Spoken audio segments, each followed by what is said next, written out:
Mihanay og compromise agreement ang Mandawi City sa private landfill facility para masulbad ang problema sa basura ug maminusan ang balay runon karon sa paghakot ug paghipos niini.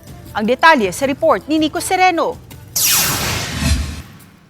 Sa sesyon sa Mandawi City Council, giaprubahan ang resolusyon para sa paghandle sa basura sa Dakbayan. Gusto ang konseho makig-negotiate ang syudad sa pribadong landfill sa Konsolasyon para direkta nang didto makalabay sa basura. Gisugyot ang compromise agreement, sanglit ang syudad, duna pay unpaid nga bill sa maong pasilidad nga gibanabanang mukapin og 9 milyones pesos. Mikiha ang operator sa facility tungod niini. Kini ang rason nganong sukad miigo ang krisis sa basura, ang Mandawi City miagi og third-party provider para mo-handle sa mga basurang makolekta ug wala pa direktang nakatransact sa maong pasilidad. Na may kaso sa korte, nga makita dyan nato nga justifiable ang ilang claim nga na-judeberenan kay servisyohan mata.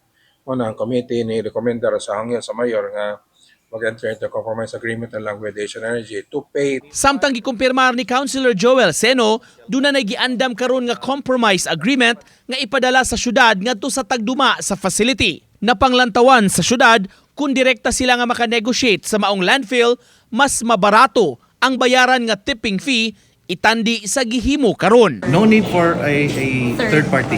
Okay. So diretso na tayo. Hopefully. Nico Sereno, Balitang Bisdak.